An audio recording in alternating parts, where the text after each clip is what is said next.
Hello and welcome to Rogue Voice, conversations that inspire and connect. I'm Tiffany Cooper. And I'm Jessica Gomez. Last week, we spoke with Marla Estes and Gabriel Braet about bridging and why it's so important, and also why it's so difficult for us to talk about some of these hot button political issues. I think, this technique is so important to, furthering the conversation, not only getting along, but just, I just feel like that is the secret sauce.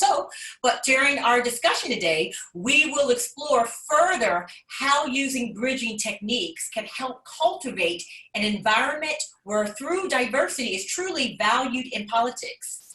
Please welcome to the show, Marla Estes, Building Bridgers, and Gabriel Braet, Young Republicans of Oregon. Welcome, welcome, welcome. Thank you for joining us. Thank you for having us. Yeah, welcome back. Yes. I'm going to start with you, Marla. So you explained the last time we were here last week, you explained why bridging was so important. Can you talk a little bit about what happens if we don't bridge? Well, the way that I see it, what happens if we don't bridge, we'll never solve the really important problems that need solving. We'll always have a gridlock. And the pattern seems to be each 8 years, there's a shift of regime. And so what gets done in one, whether you agree with it or not, what gets done in one or two terms gets undone. And then the pendulum keeps swinging and not moving us forward. So I think even though one side may think they're completely right about things, on a practical level, things don't move forward. And do you think that, we're at a place, is it any different than, say, 10 years ago? Do you think in terms of polarization, what's the difference now with the polarization, right, say from 10 years ago to now, you think? What I see and what the studies show is that things are more polarized. And what I think is that it's because it's become so emotional. So they talk about negative partisanship, where you're just saying no to the other side, whatever they're saying. So and we're so frightened, and their survival mechanisms are so ramped up that they feel threatened all the time. And science shows that we can take opposing ideas as a threat, as a physical threat. So neurobiologically, we're as frightened as if a saber-toothed tiger was chasing us in savannah. Interesting. Gabriel, I'd like to ask you, with a lot of fake news out there and lack of trust, how do you think we should train people to think for themselves or become critical thinkers? Tiffany, that's a great question. I think personally, for me, this journey began with philosophy. And I think that's something that's really missing from our culture today is we're becoming a less religious society. And in some ways, people see that as a positive thing because maybe there's less dogma. But there's a negative there too, because people don't question their beliefs as much, and they don't have those challenging conversations as frequently. So when you're asking these moral questions, when you're asking questions about, do I actually know what I'm talking about? Should I be humble here or listen to my fellow person, my fellow humankind? We don't have those societal values as much as we used to. So I think that's probably one of the major contributing factors. So I think it starts with philosophy. I think we got to teach kids philosophy in K through 12 and mandate it in some higher education classes as well. Yeah, like critical thinking classes. Yeah, definitely. Yeah, you mentioned last week when we talked that you felt pretty comfortable with expressing some of your more conservative beliefs on campus, but that kind of changed when you went to class. Can you talk about, why do you think higher ed has a lack of viewpoint diversity when it comes to the right and the left, and why do they lean typically more politically left? Do you have any sense of why? Yeah, it's a great question. I mean, it's something I think most college students wonder about, even people who maybe they are on the left. They think like, why are all my professors agreeing with me? I think the main thing there is it's a self-selection bias, in my opinion. When I was in my classes for my social sciences versus and like political science, or maybe it was a humanities class. These classes were geared in a way that the subject matter was not friendly to any of the perspectives that I had. And most of the professors, they would challenge me, but they would go along with other students on their perspective. So me, if I'm coming from like, I want to enjoy my job later down the line, I don't want to go work for an organization that discounts everything I believe. So me having to go through the college experience already, seeing, oh, well, that's probably not a great environment for someone who has my beliefs, I'm going to self-select out of that place. I do think that this is not as big of an issue in STEM, specifically for that reason, because I was a chemistry major. I mean, we didn't talk about, the closest we came to politics was climate change, So it's a self-selection bias, in my opinion. Great point. Marla, I'd like to ask you, what are some of the ways each of us can use self-reflection to have, a bridging conversation? That's really the key here too, is to be able to have these conversations so we don't become so polarized in some ways. Right. And I think, one of the initial things about these bridging conversations is to bear in mind that it's not a debate. So just say Gabe and I are starting a friendship, right? And we have opposing ideas. I want to listen to him to understand. So one of the important things is not for me to be in rebuttal mode while he's talking. If he's saying whatever, X, Y, Z, and I'm thinking, yes, but it means I've stopped listening to him. So what I like to say in my classes is try to cultivate a mindset of like being an anthropologist from Mars, or having Zen beginner's mind, or learning a new language like Russian, to really put aside, I can have an opinion later, but how can I have an informed opinion about anything if I'm not getting everybody's point of view and all the facts that each side cherry picks? So the mindset is really important, and listening to understand. I think in this initial conversation having with Gabe, it's not about me trying to change his mind or him trying to change my mind. It's really to be informed. And another mindset that I take is, really early on, I saw that changing minds is a two-way street.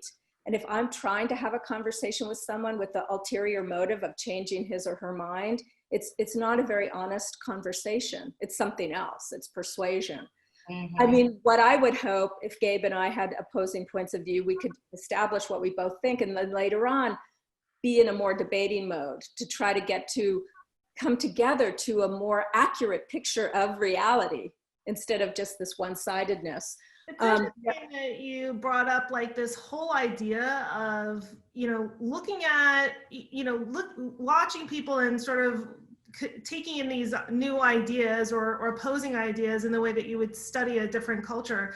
I remember when I was about, I think I might have been 16 or something like that. And I asked my grandmother, because I was just becoming aware of politics. And I said, well, kind of, what are you, right? Are you liberal? Are you conservative? And she's like, I'm not going to tell you. Watch the news and decide for yourself. Great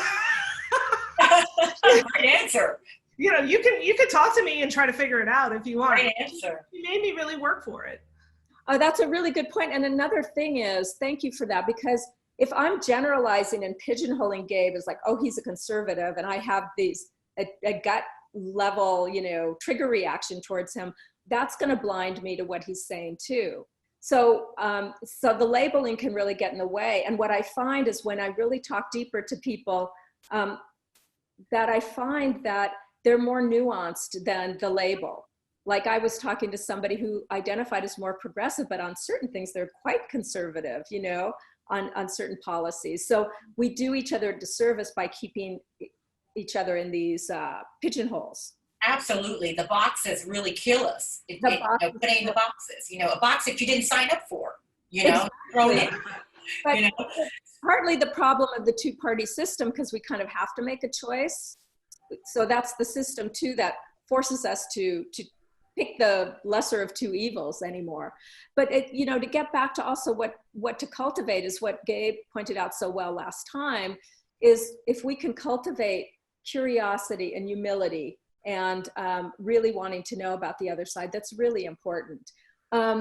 What I also tell people to do, and what I do myself, is watch my own nervous system. Like if Gabe's talking and I get triggered, which is like, you know, maybe I have the fight or flight response, I try to breathe deeply, or maybe even take a moment, like, oh, I'm gonna get a cup of tea, calm myself down, because he's not, like I said before, it's an idea. He doesn't have a knife to my throat. And so I try to calm myself down. And if I feel any kind of what I call pushback energy, like I wanna convince him of my point of view, I really try to refrain. I just try to breathe deeply and settle down. Or sometimes there are conversations where it's better to walk away and say, let's continue this later if things are getting too escalated. Because if we can't de-escalate in some way, things will just get worse. Yeah, so Gabriel, I want to ask you just real quick, could you talk a little bit, why do you think we need each other, and what are some of the things that scares each other about the other side? I think it's, so when it comes to why we need each other, I think the main thing we have to focus on is the problems are not partisan. COVID doesn't care whether you're a Republican or a Democrat, right? Absolutely. The problems are not partisan. The solutions are, though. And so we have these problems, we all want to solve them, but in order to get to a solution where we're actually probably in a better state to, you know, be compatible and have a relationship with our fellow citizens, it's like, how are we going to do that if we're at each other's throats all the time? I think we need each other, because if we go too extreme to the right or too extreme to the left, we end up in a terrible place. I think we saw throughout the 20th century, we saw us going way far to the right, way far to the left. And if you have too much, if you don't have any identity as an individual, that's bad. But if you have too much identity as an individual, that's terrible. So I think we just gotta maintain our center. And I think the way that we get that is we balance the chaos and the order between extreme dictatorship or anarchy, and whether you think that's right or left, or you gotta somehow get to the middle of there. Yeah, I feel like, you know, a lot of that can be confusing for people. I mean, we are human beings, and in many ways we're governed by our emotional response to certain things. And, you know, that can be used for good, and it can also be used in a way to sort of manipulate, you know, reactions and how people feel about certain issues, right? And so that's something to really, I try to be aware of that in myself. We wanted to do, so Tiff and I wanted to do something a little bit different, because we're talking about bridging and all these, you know, this technique. We were hoping that Marla and you, Gabriel, would be able to maybe give us a little demonstration about what this looks like in practice, because it's, you know, it's one thing to talk about it, and it's a whole nother thing to sort of watch two people really try to bridge with each other over an issue. So you know, would you be able to give us like a mock example of you know, what it would be like to bridge over a conversation about immigration? Sure. Yeah, I think immigration's a great issue. I mean, it's an issue, right? So yeah. So maybe we could just start with, you know, what is your point of view on immigration, Gabriel? Like, you know, how are you feeling about it? What's your sort of position on that topic? Absolutely, let's hear that. Okay, so I mean, so immigration, I would say that I'm not necessarily an immigration hawk. So there's some people who would probably, you got to build the wall, whatever. I think the main thing that I have an issue with is illegal immigration, right? So we have to know who's in our country, because if we don't know who's in our country, we can't look at what they're doing. And then if when they have kids and they're not paying taxes, then those kids go into the education system, and those kids are expensive. I mean, our education system, we're spending, you know, $7,000, $8,000, $9,000 per student per year. These are expensive programs. And if we don't collect taxes on the revenue that those people are bringing in, then we can't pay for their students to learn in our education programs. So I think that that's the main issue I have with immigration as it stands right now. I think that we kind of did ourselves a disservice by passing something like DACA without a plan to go forward. We really just, we put these kids in a terrible situation where they grow up in this community, they build relationships, they get, I mean, we invest this money into them. Why would we kick them out after that? So I think that we got to find a plan forward for DACA for these kids who they're in this terrible situation. There's no plan forward for them. But then we also got to figure out how are we getting people into this country, and we got to step that up as well. We got to figure out who's in our country, what's a good way to find out who's in our country, and just track that. I personally have no issue with immigration. I think that we could use plenty more immigration, to be honest. Like, it's just got to be legal. It's just, we got to figure out who's doing it. Yeah, so I hear you kind of expressing a sort of middle of the road to more conservative take on immigration, which I know a lot of people on the progressive side, even some of those things like do it legally, it's a sort of a trigger word for some people. Marla, what's your perspective on that, and how do you feel people? How do you bridge? What is your take? Right. So it's what I would hope to model is I'm going to take a further left position than I would usually, right? Because I'm on most issues anymore personally, I'm pretty much in the middle. But what I would like to model is when I am listening to somebody who might have an opposite point of view from me, the important things to remember are to ask clarifying questions, not gotcha questions. Like, don't you think it's wrong to throw people out of our country? That's a gotcha question. Yeah. And it's also important to repeat back what I think I've heard and to concede points that I think are right. So Gabriel, if this is what I think I heard you say, so correct me if I'm wrong, that you aren't real hardline like build a wall, that you believe we need to do something about DACA, because that puts these people in an unfair position, and we have invested money in them, and so we have to come to some terms, that we have to find a way to know who's in the country, and so that we can track them and see what they're doing, and that we do need some immigration. I'm curious, I didn't understand why you think we need some immigration and not others, and maybe you could go a little bit deeply into who those people would be and who they wouldn't be. Like, how, if you were the king of the world, how would you make the rules? That's what I'd be interested in knowing.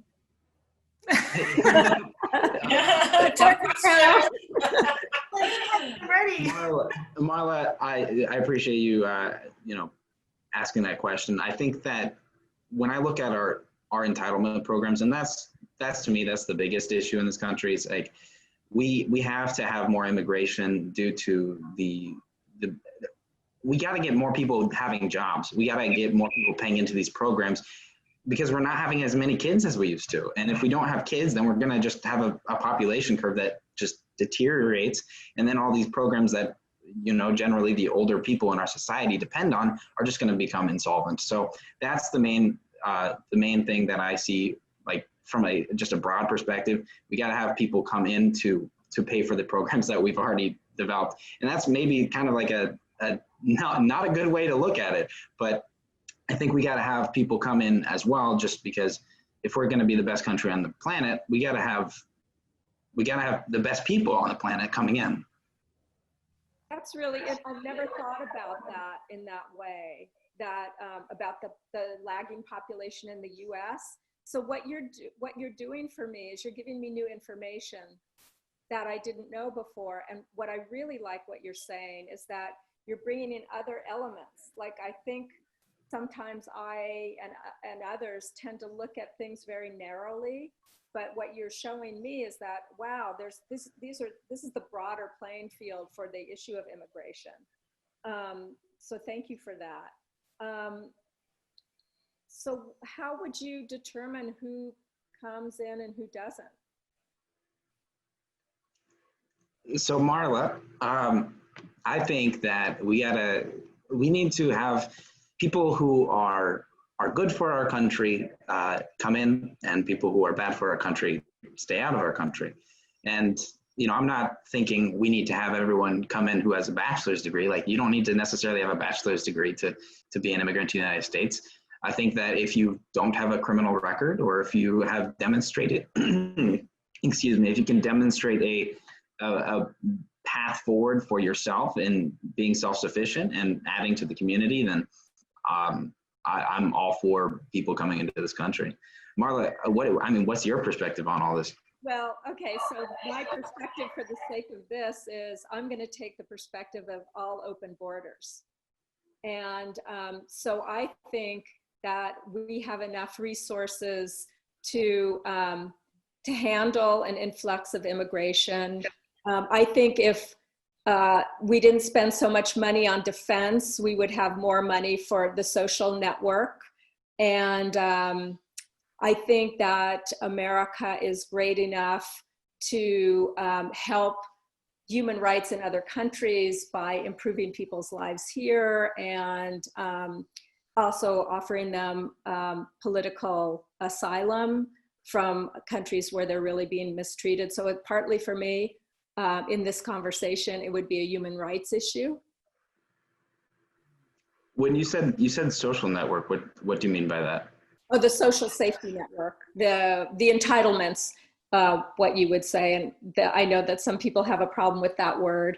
So I think we can be generous enough to care for people who are less fortunate than we are in this society.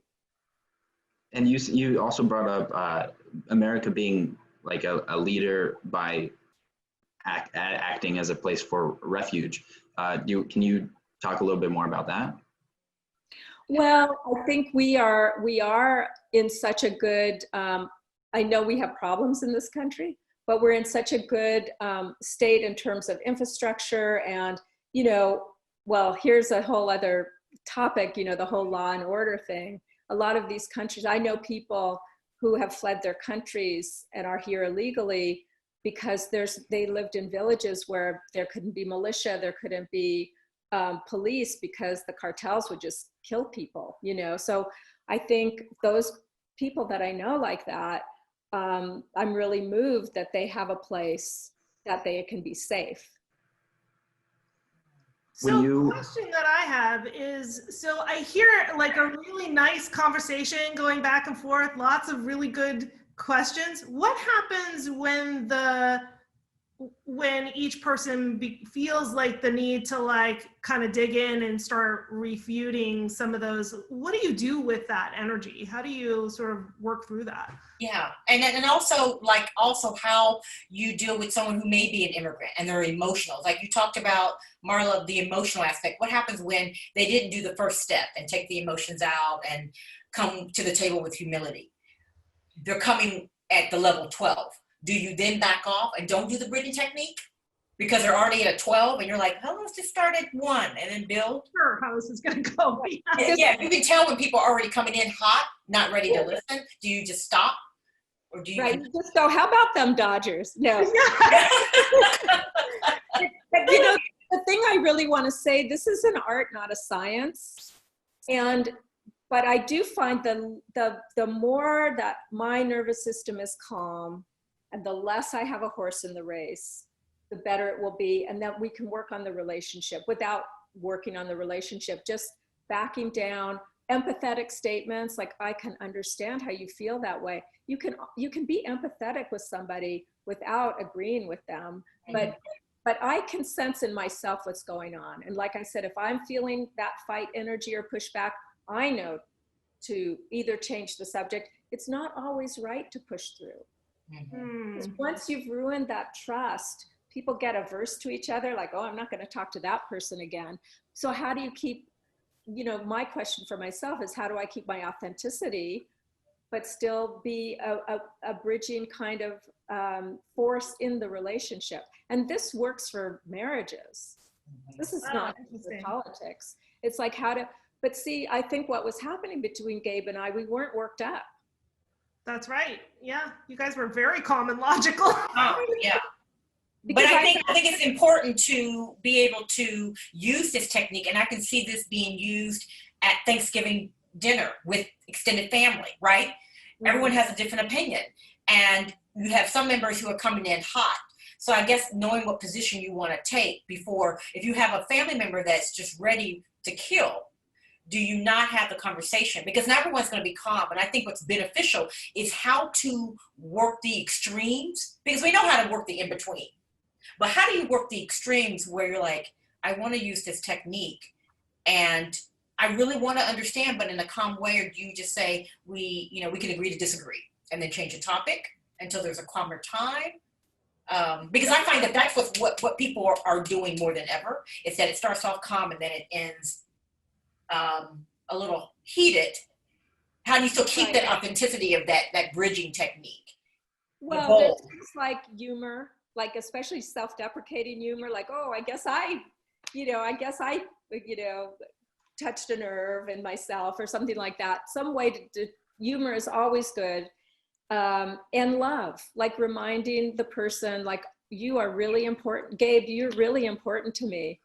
I really want to understand. I feel it right now. Like, I really am liking our, blooming friendship. And this is really important for me to understand you. And hopefully you'll be able to understand me, but that's secondary. I'm coming from the position where I want to understand the other. That's what I can do.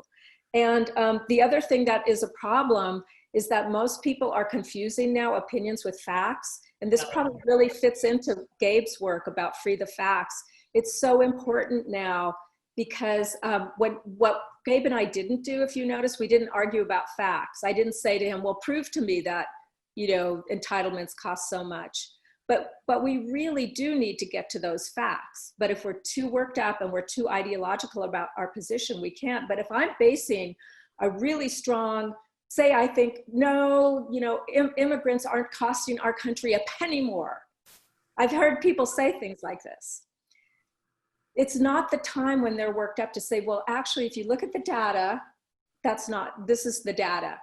But eventually what I would like to do with Gabe in our discussion about immigration is kind of, you show me your facts, I'll show you mine. And can we work together to find, I don't like the words truth or reality because they've been really maligned, but can we find a more accurate picture of what is? And both sides disregard the data when it doesn't suit their my side bias. Sure, that's always my challenge with statistical data, is because you can sort of make it look, you can use it to create a narrative that you already believe in. Gabe, just curious, from your perspective, I mean, when you're talking to somebody that doesn't have, let's say, training in bridging and isn't, let's say, a natural bridger, do you find yourself kind of triggered by some of those things? And what do you do? Like, how do you yeah, how do you calm yourself down? I guess, Jessica, your question is like, do I get like triggered by people not being able to bridge? Is that kind of your question? Yeah, like, somebody comes at you, well, we should just open all the borders and I don't understand what your issue is and blah, blah, blah. Yeah. Yeah, I mean, I think that's one of the funniest things. It's like, I just look at them and I'm like, what are you doing, man? That's kind of, I don't know how to like relate on that level as much as, I guess. Okay, so let me backtrack that.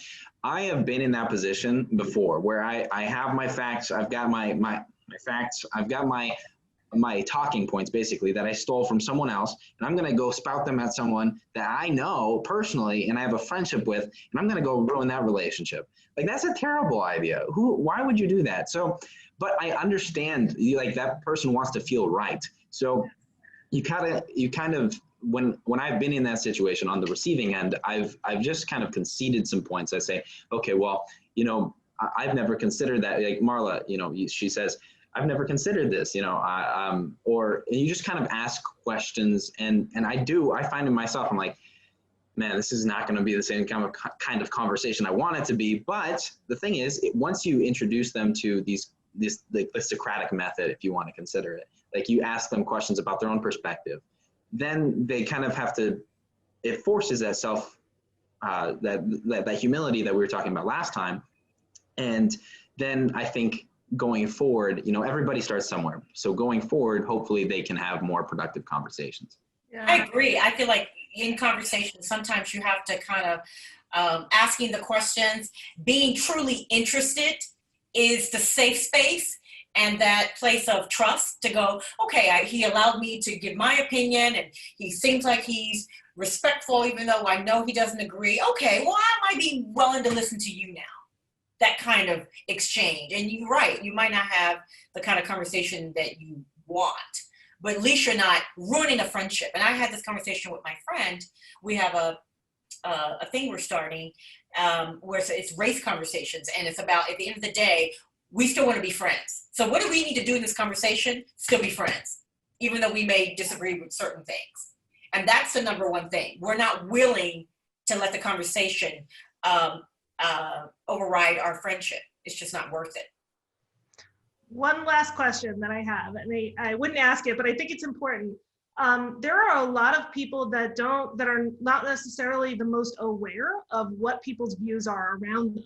And so they start to sort of, like your point, Gabe, you know, they start with the standard talking points from whatever position they come from. Should you engage as someone who maybe has a different perspective?